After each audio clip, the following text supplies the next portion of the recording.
Here, I share the tools and techniques and mindset that you and I need, want, and desire so that we can live the life that we deserve to live and we can achieve the things that we want to achieve. I love reading your comments. I love seeing your engagement with each other on these episodes. I love all your feedback, so please keep it coming. We read everything and we love it. I love it. So I gotta tell you, when we talked about this particular topic, how to bounce back after public humiliation. Well, the first thing I thought was, okay, what do I say about it? And then my team quickly reminded me of a time when. I haven't had a lot of those, knock on wood, but I did have this one scenario where with my good friends over at Mind Valley, I was in front of about 1,200 people. And I'm on stage and I'm in this amazing outfit. I mean, it was hot, blue and white, and it was this great heavy material, and it was strapless, and it had an open space right here. It was all things fabulous. I'm on stage, I'm on a roll, and I'm doing my thing, and I'm kind of moving like this, just kind of going at it and giving all the great vibes out to there was 50 different countries represented there. So I'm excited. And I look down on the teleprompter that's on the stage, and huge flashing words is, "Lisa, your left nipple is out." And I thought, that can't be me.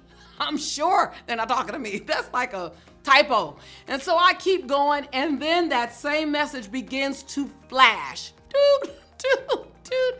And I go, oh my God. Is real. So I pull it up. I just keep talking, and I feel it sliding down again. I keep talking. I start staying a little more still, and it's sliding down again. So I know now I'm only 10 minutes into a 50-minute message where I literally cannot move and it's still sliding down. What I found was that the fabric was too heavy for the way they made it to not have straps on it. And so I began to pull it up, and then I just made a joke about it. So then now I incorporated the fact that my girls are trying to pop out. And so I literally looked down and said, no, they did not pay for the VIP experience. And I pulled it back up. And every time you try to give them the VIP experience, I'm gonna put you back in. And everyone erupted in laughter. And I kept talking, and just like I expected, about 5 minutes later, I'm pulling it back up again. I said, like I said, no VIP here. And I kept talking, and I incorporated it into the message. So many people came up to me later laughing because they got a riveting message, and I was able to navigate what could have been one of the most humiliating times in my entire speaking career. So I want to share this with you. Number one, forgive yourself. Give yourself grace. So often we have more grace and compassion for other people. If one of your best friends came to you and they had a humiliating moment, you would immediately encourage them through it. Why is it that when we have a humiliating moment, we put on the gloves? Boom, I shoulda. Boom, I woulda. Boom, I wish I coulda. No, forgive yourself. You only know what you know until you know more. Number two, be willing to make light of something. Be willing to make light of the situation. In some cases, not all cases. I don't want to minimize every form of humiliation because every form of public humiliation is not funny. But if there's an opportunity where you can laugh and minimize it, you actually take the energy out of it. Take some of the energy out of that balloon of stress or that balloon of tension that comes with public humiliation. Take the tension out. Remember that energy grows where energy goes. If you move the energy away from it, then all energy has to move away from it.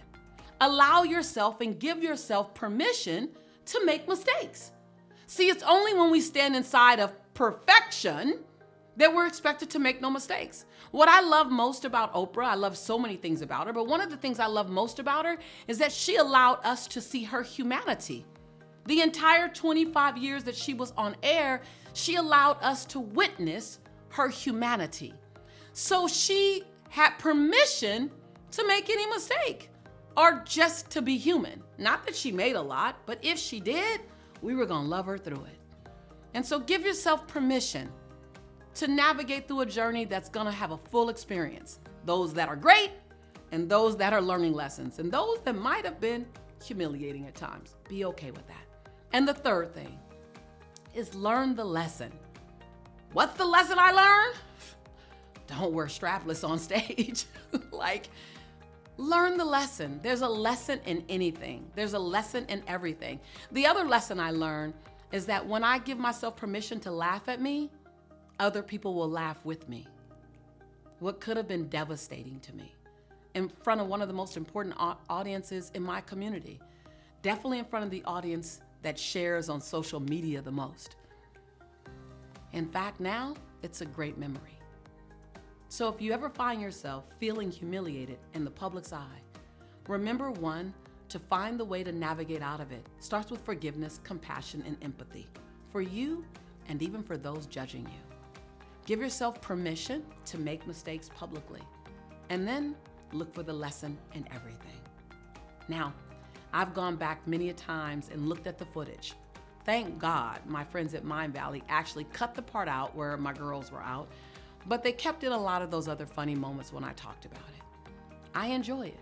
It's actually a great memory in my memory album. Remember, this show is not just a monologue, it's a dialogue. I would love to hear from you. What's one of the biggest ahas that you got from this episode? Was it to remember that you are the creator, the orchestrator, and even the audience of your life experience, and that no one can define you better than you?